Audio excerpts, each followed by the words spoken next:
ॐ नमः सिद्धेभ्यः।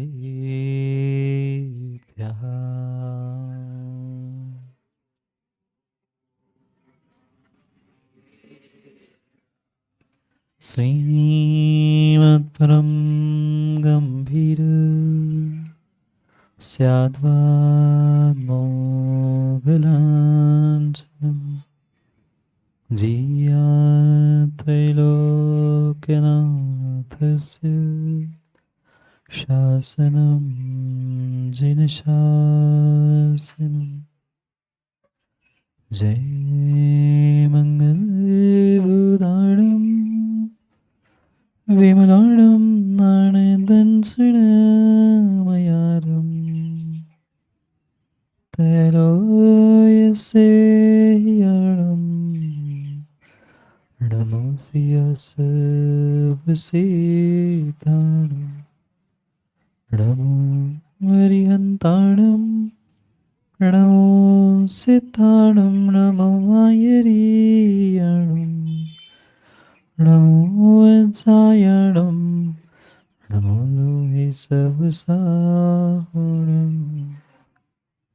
पंच परमेश्वर भगवान की अनंत अनंत परम सिद्ध भगवान की 1008 श्री आदिनाथ भगवान की परम पूज्य आचार्य भगवान गणाचार्य विराग सागर जी महाराज की परम पूज्य आचार्य भगवान पट्टाचार्य गुरुवर विशुद्ध सागर जी महाराज की सनातन जैन धर्म की मुनि श्री समस्त सागर जी महाराज की, सुप्रभ सागर जी महाराज की, विनाश सागर जी महाराज की, मुनि संघ की अंतिम निर्देश वर्धमान स्वामी के शासन में हमसे विराजते और उनकी ये पावन पीयूष देशना हम सभी के लिए परम उपकारी है।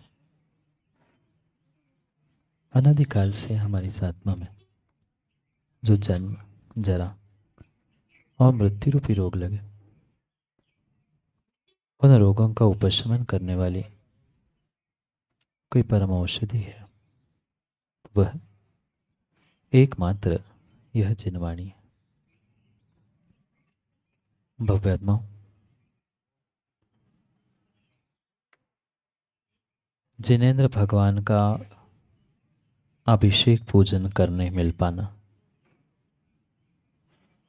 किसी निर्ग्रंथ गुरु की सेवा वैयावृत्ति और उनको दान दे पाना, ये उस मनुष्य का, उस व्यक्ति का सैकड़ों हजारों भवों का पुण्य का उदय है। इस पुण्य के उदय को प्राप्त करते हुए जीवों ने इन क्रियाओं को आज तक कई बार किया, पर क्रियाओं को करते समय द्रव्य का, विधि का विवेक ना होने के कारण से वह श्रावक श्रेष्ठ फल प्राप्त नहीं कर पाया।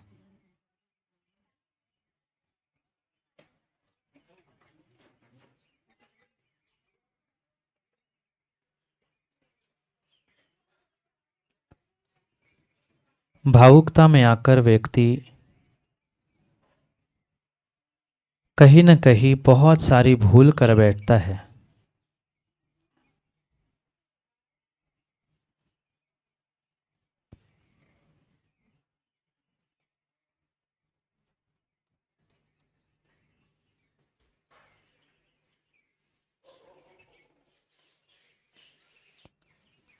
और भूल का नतीजा ये होता है, जो मिलने वाला होता है वह भी हमारे हाथ से छूट जाता है। क्योंकि इंसान एक साथ बहुत कुछ करना चाहता है और अंकित भाई बहुत कुछ के चक्कर में कुछ भी नहीं मिल पाता।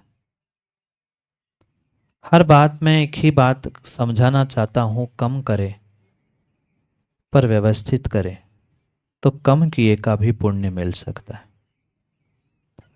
पर व्यक्ति को एक ही साथ पूजा भी करनी है, शांतिधारा अभिषेक भी देखना है, जाप भी करनी है, समय मिला तो महाराज को आहार देने के लिए भी भागना है।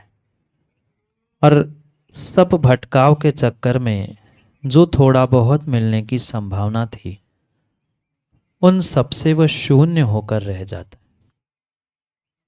एक छोटी सी बात पुनः पुनः पुनः पुनः और पुनः पुनः मैं समझाना चाहता हूँ, युवाओं, कम करो पर विवेक के साथ करो।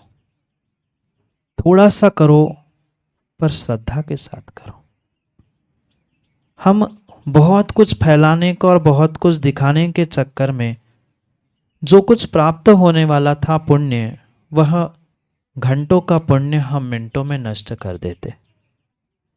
ये समझ में नहीं आता कि हम सच्चे देवशास्त्र गुरु के सामने कितना और कितना विवेक का प्रदर्शन करते हैं। बाद में जब कर्म उदय में आता है तो रोते हैं, बिलखते हैं, चिल्लाते हैं कि हमारे साथ ही क्यों हुआ। पर ये हमें गलती करते हुए माँ समझ में नहीं आता कि हमने कितनी बड़ी गलती की। लगता यही है, मैं तो 1 मिनट बोल रहा था, मेरे कारण से तो किसी दूसरे को नहीं, मैं तो थोड़ा सा ही किया। पर आधे 1 मिनट का भी नहीं, एक समय का भी विघ्न, एक समय की भी विपरीतता कई भवों तक और कई जन्मों तक तुम्हें दुख दे सकती है। आज तक ऐसा नहीं है कोई इंसान ने दान नहीं दिया, पूजा नहीं की, अभिषेक नहीं किया तो बहुत कुछ, पर मिला कुछ भी नहीं। मात्र और मात्र विवेक शून्य परिणति के कारण से, पूर्व नियोजित क्रियाओं को सोच समझ के ना करने के कारण से ही आज इंसान परेशान है। और वही विवेक हमें यहाँ सीखने की आवश्यकता है, क्योंकि मात्र शरीर की क्रियाओं से पुण्य मिले जरूरी नहीं है। हमारी वृत्ति, हमारी प्रवृत्ति भी हमें सुधारने की आवश्यकता है। हम कहाँ बैठे हैं, हम क्या कर रहे हैं, उसका फल, उसका नतीजा क्या होगा, ये सारा सार विवेक ना रखते हुए इंसान पुनः पुनः और पुनः भूल कर बैठता है। और पुनः कह रहा हूँ ज्ञानियों, इतनी सी भूल कई जन्मों तक दुख दे सकती है। जब इतना सा पुण्य, एक बार भगवान का अभिषेक करने का पुण्य, एक बार गंधोदक लेने का पुण्य इतना अचिंत्य कहा, एक बार नमोकार का मंत्र सुनने का फल, वह तिर्यंच कुत्ता स्वर्गों में सुख भोगने वाला हो गया, फिर इतनी सी गलती का फल इतना बड़ा नहीं होगा? होगा। एक छोटा सा बीज वट वृक्ष को जन्म देने के लिए काफी है। देखा कभी बीज? वट वृक्ष का बीज कितना किलो का? कितना किलो का? ग्राम, मिलीग्राम में भी नहीं होगा। हाथ में लेके फूंक मांग लो तो अध्यक्ष जी उठ जाए, पर फिर भी वह इतना सा बीज जमीन में जाता है, सही योग्य जल पान वायु सब कुछ मिलता है, वह पत्थर को भी, भूमि को भी फाड़ देता है। इतना सा बीज, चाहे तुम इतना सा पुण्य करो, चाहे से इतना सा पाप करो, कर्म उदय में आता है तो वह फिर रोने बिलखने और दूसरा कुछ करने को हमारे हाथ में नहीं बचता। बहुत ज्यादा विवेक और बहुत ज्यादा विवेक रखने की आवश्यकता है। व्यक्ति पुनः पुनः पुनः पुनः पुनः पुनः सच्चे देवशास्त्र गुरु के चरणों में पहुंचकर पाप करता है। और मां ध्यान रखना, प्रभु गुरु चरणों में किया गया पुण्य चाहे पाप, वह भविष्य में तुम्हारे लिए वज्र लेप के समान फलीभूत होता है। वह तुम्हारे लिए निधत्ति निकाचित रूपी कर्म से ऐसा फलीभूत होता है। निधत्ति निकाचित कर्म उसे कहते हैं जिसमें किसी प्रकार से कोई बदलाव नहीं होता, जैसा बंध किया है वैसा उदय में आता है। कुछ प्रकार से, किसी भी प्रकार से, चाहे तपस्या कर लो, चाहे जो कर लो, वे कर्म नष्ट होंगे ही नहीं जब तक उदय में नहीं आएंगे। ऐसे वे निधत्ति निकाचित कर्म होते हैं। छोटी सी भूल की थी, भावुकता में आकर, मात्र भावुकता में आकर कि मैं भगवान के पास चला जाऊंगा, मैं गुरु की सेवा कर लूंगा। पर ध्यान रखना, पुनः पुनः विवेक शून्य तुम्हारी छोटी सी गलती कई जन्मों तक तुम्हें दुख देने के लिए निमित्त बन सकती है। क्यों तुम्हें सिखाने का प्रयास 2 घंटे से, 2.5 घंटे से, 3 घंटे से चल रहा है? क्या दीपक भाई महाराज को काम नहीं है? पर हमारा श्रावक, हमारी आने वाली समाज जो आज तक भूल करती आई है, पुनः उस भूल को ना दोहराए। क्योंकि सच्चे देव शास्त्र गुरु का स्थान ज्ञानियों ऐसा है, ऐसा है, ऐसा है। यहाँ बैठे बैठे आप अनंत जन्मों के कर्मों की निर्जरा कर सकते हो और आधे मिनट में आने वाले असंख्यात भवों के लिए पाप भी बांध सकते हो। हमें भगवान मिले, गुरु मिले, जैन कुल मिला, सब कुछ सहजता से मिला है। जब मिला ही है तो मिले हुए में से कुछ उसका सदुपयोग भी तो करे। जो बीत गया सो बीत गया, हो गई भूल, नहीं थे हम जानकर, पर अब बताने वाले हैं। हमें समझना बहुत बहुत बहुत आवश्यक है, बहुत आवश्यक है, बहुत आवश्यक है। एक छोटी सी भूल इंसान ने की थी, एक छोटी सी भूल। श्रद्धा में कमी नहीं थी, विश्वास में कमी नहीं थी, पर मात्र और भावुकता में आकर छोटी सी भूल वो कर बैठा। फिर अगले जन्म में रोना पड़ा, राजा बनने के बाद भी परेशान होना पड़ा। कुछ नहीं। एक दिन जंगल में घूमते घूमते वह ग्वाला निकला। तालाब में बहुत सुंदर सहस्त्र दल कमल खिला था, मतलब सहस्त्र पंखुड़ी वाला, 1000 पंखुड़ी वाला कमल खिला था। सामान्य कमल तो कई बार आपने देखे होंगे, वह सहस्त्र दल कमल जिसकी 1000 पंखुड़ियां होती है, वह देखकर आश्चर्यचकित होता है। आज क्या बात है, इस सरोवर में, तालाब में इतना सुंदर फूल तो मैंने आज तक कभी नहीं देखा। वह जाता है, दौड़े दौड़े जाता है, सोचता है कि चलो मैं अपने सेठ जी को भेंट कर दूं, सेठ जी खुश हो जाएंगे। उसके लिए तो सेठ जी सब कुछ थे, वही खिलाते थे, पिलाते थे, उसकी नौकरी करता था। वो दौड़ के कीचड़ में जाता है, क्योंकि कमल कीचड़ में ही खिलता है।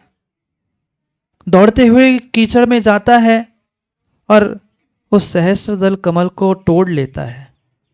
अब गणेकर जी कीचड़ में जाएगा तो पैरों में कीचड़, हाथ में कीचड़, लगेगा ही लगेगा। इतना भावुक हो गया था, इतना भावुक हो गया था कि मुझे ये फूल मिला, अब मैं श्रेष्ठ व्यक्ति को दे दूं। फूल लेता है और सेठ जी के पास जाता है और कहता है, सेठ जी मैं आपको भेंट करने के लिए आया हूं, आज पहली बार इतने वर्षों में मैंने इतने सुंदर कमल देखा है। सेठ जी भी खुश हो जाते, अरे ये सहस्त्र कमल है, कई महीनों और कई वर्षों बाद ये कभी कभार खिलता है, बहुत बढ़िया। वह ग्वाला उस सेठ जी को फूल देने ही वाला था।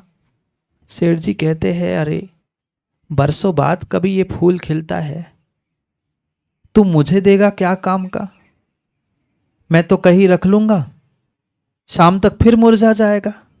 तो एक काम कर, तो एक काम कर, मुझसे भी कोई श्रेष्ठ यहां पर है, उनके पास चले जाओ। वो ग्वाला ग्वाला था, उसे क्या पता कौन श्रेष्ठ, कौन बड़ा, कौन क्या। उसे तो इतना ही पता था कि सेठ जी ने कहा है। वो कहते, सेठ जी आप बताओ किसको भेंट करूं मैं, मुझे तो आप ही अच्छे लगे, मुझे आप ही ज्येष्ठ लगे, बड़े लगे, सो मैं आपको देने आया हूं। वो कहता है, नहीं, मुझसे भी बड़े परमात्मा होते, मुझसे भी बड़े भगवान होते, ईश्वर होते। तुम काम करो, ये जो हमारा चैत्यालय मंदिर बना है ना, तुम भगवान को चढ़ा लो। इतना खुश था, इतना खुश था, इतना खुश था कि आज सेठ जी को नहीं, सेठ जी जिसकी आराधना करते, सेठ जी जिसकी पूजा करते, उसके पास मुझे जाना मिलेगा। कितना बड़ा सौभाग्य। मैं सेठ जी को भगवान मानता था, पर भगवान मानने वाला तो सेठ जी से भी कोई बड़ा है। आज सेठ जी मुझे वहां भेज रहे, कितना हो भाग्य। उत्साह के साथ, भावुकता से वह उस कमल को हाथ में लेकर मंदिर पहुंच जाता है। मंदिर पहुंच जाता है और जो सुंदर कमल था वह भगवान के चरणों में समर्पित करता है और अपने आप को धन्य मानता है। कितना बड़ा सौभाग्य, कितना बड़ा सौभाग्य, कितना बड़ा सौभाग्य कि आज सामान्य कमल नहीं, पहली बार मुझे ये सहस्त्र दल कमल, 1000 पंखुड़ी वाला कमल मिला और मैंने भगवान को चढ़ाया। कभी माताओं ऐसा द्रव्य चढ़ाते समय भाव आए? हम तो इधर फेंके और उधर छू, कि नीचे गिर रहा है कि भगवान को चढ़ रहा है, क्या है, कोई विवेक नहीं। आधे हाथ गीले होते हैं, 4 टेबल पे थाली में चलते हैं, 2-4 जमीन पे गिरते हैं। फल क्यों नहीं मिल रहा? फल क्यों नहीं मिल रहा, फल क्यों नहीं मिल रहा? कहीं ना कहीं हमारे विवेक में कमी है। श्रद्धा फिर भी जैसे तैसे बन जाती है, पर विवेक आज श्रावक के पास नहीं है।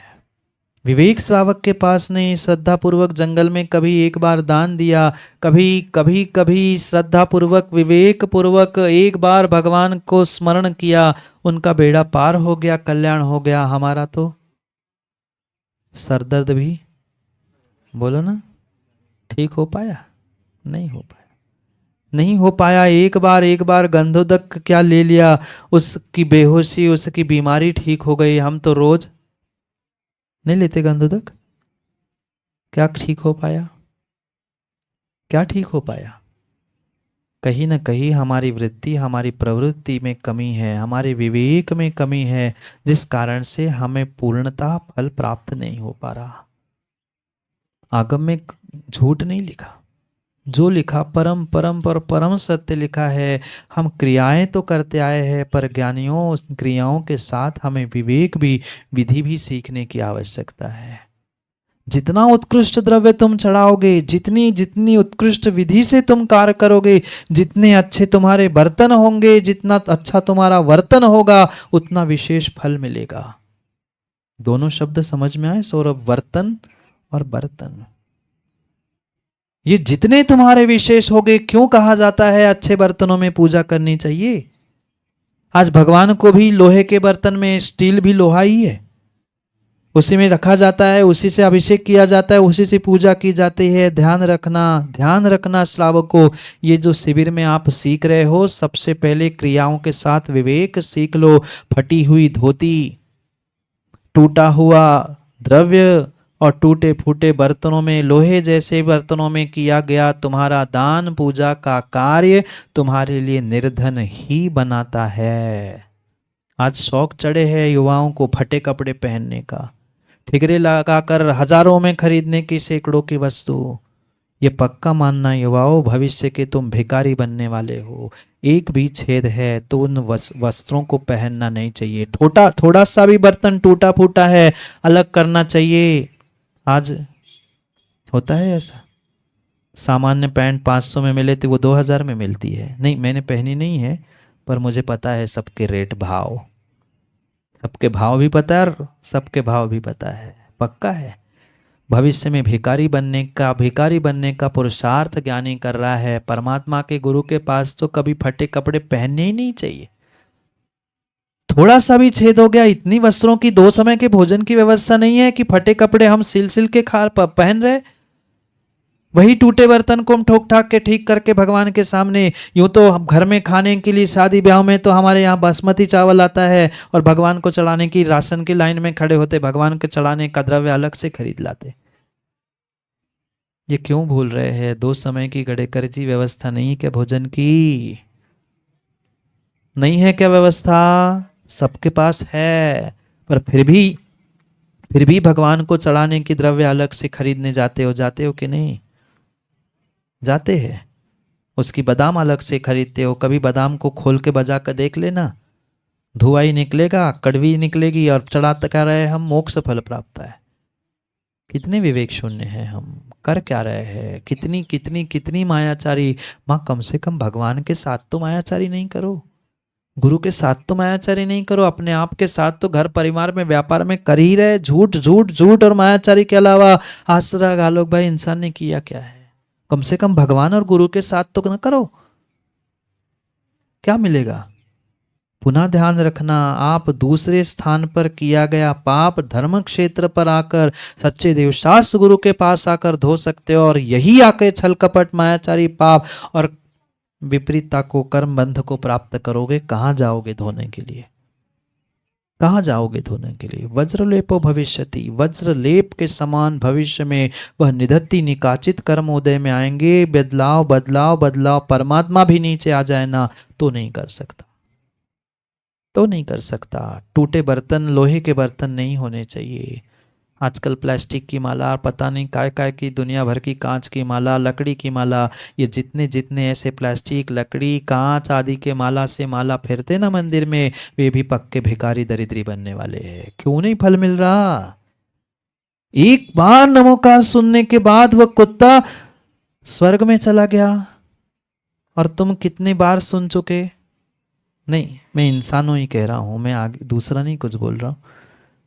तुमने कितनी बार सुना और कितनी बार सुना दिया, कुछ हो पाया? वो कुत्ते का तो कल्याण हो गया, तुम्हारा? महाराज कुत्ता था सो सुन गया, हम कहाँ किसी की कुछ सुनते हैं, हम तो किसी की नहीं सुने। भगवान आए सो नहीं सुने, मत सुनो मत सुनो, किसी का घाटा नहीं है, किसी का घाटा नहीं है। घाटा किसी का है तो माँ आपका स्वयं का घाटा है, आपका स्वयं का घाटा है, किसी दूसरे का नुकसान नहीं हो रहा है। थोड़ा सा भी धोती दुपट्टा फटा है, थोड़ा सा भी छन्ना फटा है तो वह प्रयोग में नहीं लाना चाहिए। इतनी गरीबी तो मेरे हिसाब से नहीं होनी चाहिए। बढ़िया दुनिया को दिखाने के लिए जब पार्टी होती है घर में, तब तो बढ़िया बड़ा चावल चढ़ाते और भगवान को खोज खोज के लाते हैं कि 10 रुपए का मिल जाए, 15 का मिल जाए, इससे महंगा नहीं चढ़ाना। भगवान को तो चढ़ाना है, माली के तो घर में जाना है। तुम्हें माली दिख रहा है, निर्माल्य दिख रहा है, ये नहीं दिख रहा हम 3 लोग के सामने समर्पित कर रहे, क्या करें? अपनी सोच, अपनी वृत्ति, अपनी प्रवृत्ति दोनों भी बदलने की आवश्यकता है। अंतरंग की वृत्ति और बाहर की प्रवृत्ति जब तक नहीं बदलेगी तब तक पक्का मानना तुम श्रेष्ठ श्रेष्ठ और श्रेष्ठ से श्रेष्ठ कार्य भी कर लेना, फल तुम्हें शून्य और शून्य नहीं निगेटिव ही मिलने वाला है। क्यों नहीं बढ़ पा रहे हैं हम आगे? 50 व्यक्ति सदस्य एक साथ घर में होते थे, एक व्यापार होता था पर सब खुशहाल थे। आज 4 आदमी के 4 व्यापार होने के बाद भी, बोलो ना, क्या स्थिति है? क्यों? क्योंकि हम सच्चे देव शास्त्र गुरु के निमित्त से जो समर्पित कर रहे, चाहे हमारी अंतरंग की श्रद्धा हो, चाहे बाहर हमारी प्रवृत्ति द्रव्य क्यों ना हो, उसमें हमारे पास विवेक नहीं है, विवेक नहीं है, विवेक नहीं है। टूटे चावल, फटे बर्तन और फटे कपड़े पहनकर कभी कभी भगवान की पूजा अभिषेक नहीं करना चाहिए, नहीं करना चाहिए। पक्का है भविष्य में दरिद्र होने की ही व्यवस्था कर रहा है इंसान जो ऐसा विपरीत कार्य कर बैठता है। मत करो, मैं पुनः कह रहा हूं, कम करो कम करो कम करो, पर विवेक से करो। 10 पूजा 5 पूजा करने के चक्कर में गलती करके काम करना उचित नहीं है। और यही उद्देश्य है कि आज हर परिवार, हर घर में अपने इस विवेक को जागृत करने की आवश्यकता है। जितनों का पुण्य का उदय है वो यहाँ बैठकर सुन रहे हैं, समझ रहे हैं। बाद में ये ध्यान रखना, जो सीख रहे समझ रहे हैं, बाद में लोग आके ज्ञान दे देंगे। लोगों के ज्ञान से नहीं, जिनवाणी के और गुरु के ज्ञान से काम करोगे तो पक्का है जीवन में थोड़ा भी करोगे तो भी बहुत कुछ प्राप्त करोगे। हाँ, क्योंकि सुधारवादी आजकल समाज में बहुत सारे हो गए हैं जो अपने आप को बहुत अच्छे सुधारवादी और ठेकेदार समझते। नहीं, हम कह रहे ना तुम्हें ऐसा करना पड़ेगा। ऐसे भी अध्यक्ष जी लोग हमने देखे और सुने हैं, बड़े बड़े त्यागी व्रती बनकर आए और कह रहे हैं मैं जब तक तुम मेरे कह रहा हूं ऐसा नहीं करोगे तब तक मैं आहार नहीं करूंगा, तब तक मैं ये नहीं करूंगा। क्यों क्यों क्यों हम आंख मीच कर किसी की बातों को सुने? मैं पुनः कह रहा हूं ज्ञानियों, आगम खोलकर जो दिखाए उसकी बात तो स्वीकार कर लेना, पर मैं भी कह रहा हूं इसलिए नहीं, मैं भी कह रहा हूं इसलिए, मैं भी अकेला कह रहा हूं इसलिए अमन मेरी बात मात्र मत मानो। आगम में ऐसा लिखा है, सबके प्रमाण मेरे पास है, एक एक की मुद्रा बताई है कि अक्षत कैसे समर्पित करना चाहिए, फूल कैसे, पुष्प कैसे समर्पित किया जाता है, स्थापना कैसी होती है, प्रत्येक की विधि लिखी है। और विधि पूर्वक एक बार पूजा अभिषेक करके देख लेना, जो आनंद आएगा जीवन में कभी बाहर के कामों में नहीं आया होगा, वो भगवान के दर पर आएगा। अच्छा नहीं लगा ना आज? क्यों लगा? लगभग 1.5 से 2 घंटे अपन को मात्र अभिषेक की प्रक्रिया समझने में लगा। जब समझने में इतना आनंद है और फिर समझ के करने लग जाएंगे तो कितना आनंद और कितनी विशुद्धि और कितना पुण्य का संचय हम करेंगे। ये सोचो, ये समझो, ये ध्यान रखो। प्रत्येक कार्य विवेक पूर्वक करो। अंतरंग की वृत्ति और बहिरंग की प्रवृत्ति दोनों भी सुधारने की आवश्यकता है और वो विवेक के साथ ही सुधर सकती है। अभी भी जितने नहीं आए हैं प्रयास करो कि भाई कुछ सुन ही लो, समझ ही लो। तुमसे 1 रुपया 1 टका भी मैं नहीं ले रहा हूं, कुछ नहीं चाहिए, पर सुनो समझो, सुनो समझो, क्योंकि पुनः पुनः हमारे जैसा कोई समझाने वाला अंकित तुम्हें मिले शायद, पता नहीं है। इतने सालों में तो मिला ही मिला है, आगे भी मिलते ही रहेंगे शायद। जो मिल रहा है, जो मिल रहा है, जितना मिल रहा है उतना लेने का प्रयास करो।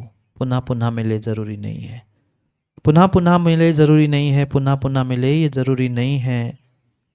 वह परमात्मा के चरणों में चढ़ाया हुआ फूल याद है, ग्वाले ने भगवान के चरणों में सहस्र दल कमल 1000 पंखुड़ी का फूल चढ़ाया।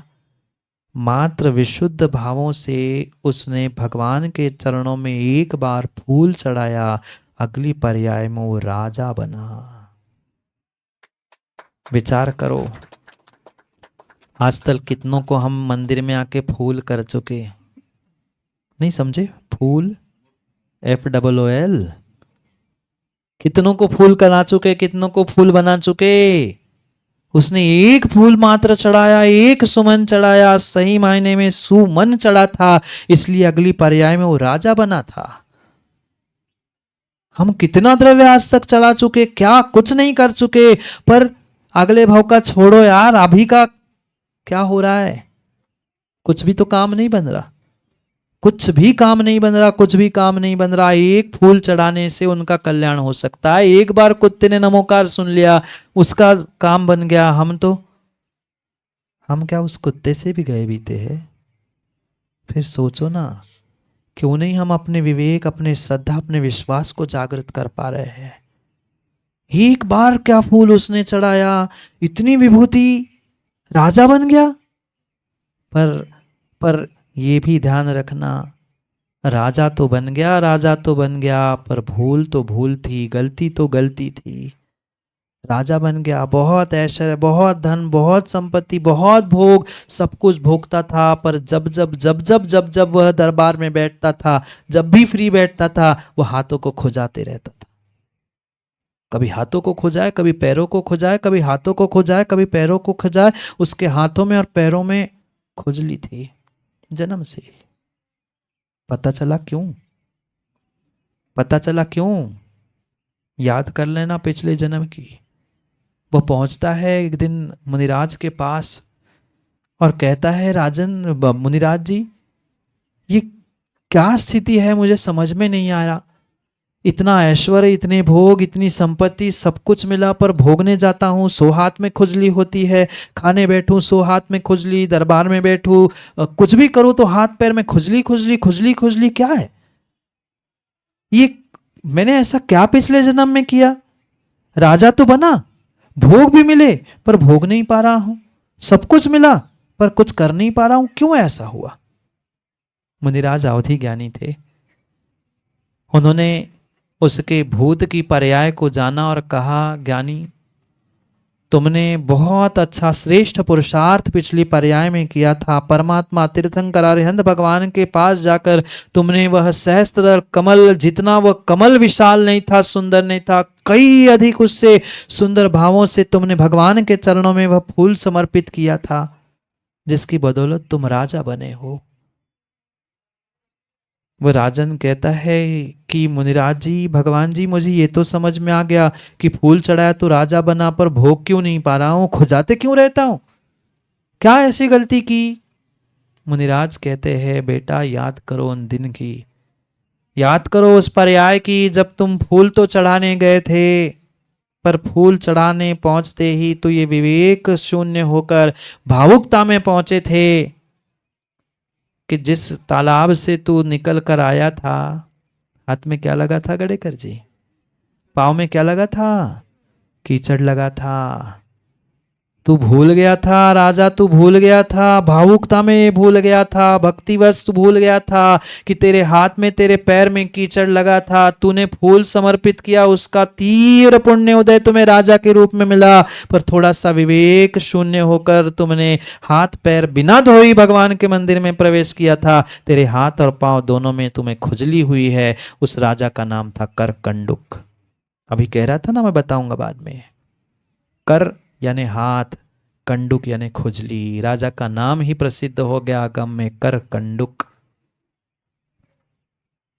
आया कुछ समझ में? उसकी तो कथा लिखने वाले आचार्य हो गए, हमारी आपकी कोई कथा लिखने वाला नहीं है। कम से कम अपनी व्यथा तो समझो। हम मंदिर में आते, यहाँ भगवान जिनवाणी गुरुजी विराजमान है, पैर धो के आए। महाराज हम मंदिर में भी सॉक्स पहन के जाते हैं, हम इनरवेयर्स पर उतारे बिना ही धोती दुपट्टा पहनकर भगवान को उठा लेते हैं। ध्यान रखना, कर्मोदय किसी के साथ किसी के साथ दुघात नहीं करता। जो जो तुमने किया है वो आज भोगना पड़ रहा है, और आज भी नहीं समझोगे, आज भी नहीं सुधरोगे, आने वाले पुनः पुनः आने वाले पर्यायों में भोगना पड़ेगा। सोच समझकर विवेक पूर्वक क्रियाओं को करो। इसका मतलब ये नहीं है कि करना ही छोड़ दो। नहीं तो दीपक कहे महाराज इससे तो अच्छा फिर हम घर ही में अच्छे। नहीं नहीं बेटा, जहाँ जहाँ जहाँ करोड़ों का फायदा होता है ना, वहाँ करोड़ों का नुकसान भी होता है। और जहाँ करोड़ों के नुकसान की गुंजाइश होती है, वहाँ करोड़ों के प्रॉफिट की भी गुंजाइश होती है। High risk high profit.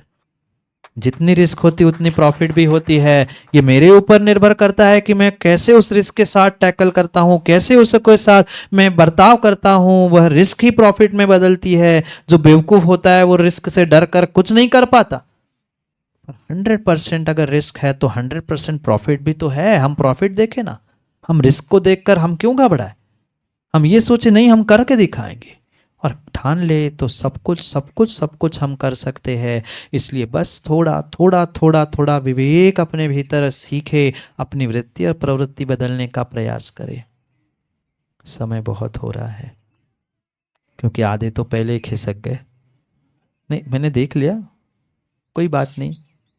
आज घर की व्यवस्था भी संभालनी है, दोनों का बैलेंस बनाना है, तो क्या करें। शरीर तो खिसक जाना, पर दिमाग से मत खिसकना, श्रद्धा से मत खिसक जाना। समय अपने पास बहुत अल्प है, बहुत अल्प है, बहुत अल्प है। उस करकंडुक की कहानी तो लिखी जा सकती है, हमारी कथा नहीं, पर कम से कम अपनी व्यथा तो जान ले। व्यथा तो जान ले, पुनः हमें निमित्त मिले नहीं मिले भरोसा नहीं है। इसलिए समय पर, पुनः समय की बात के लिए कल नहीं आओगे ना? अच्छा नहीं लगा होगा तो नहीं आना। और कुछ सीखने मिला हो और सीखने की 2 दिन में इच्छा हो तो विचार कर लेना, क्योंकि सिखाना तो बहुत बहुत बहुत कुछ है। मैं 12 नहीं 24 घंटे भी सिखाऊं तो कम पड़ जाएगा। इतना अथाह इतना अथाह इतना अथाह आगम का ज्ञान है। पर हम महासागर नहीं, लोटा नहीं, एक बूंद भी अमृत का मिल जाए, एक दाना भी शक्कर का मिल जाए, वो भी मीठा होता है। उस मीठे को हम मीठा मानते हुए उसका अनुभव करने का प्रयास करें।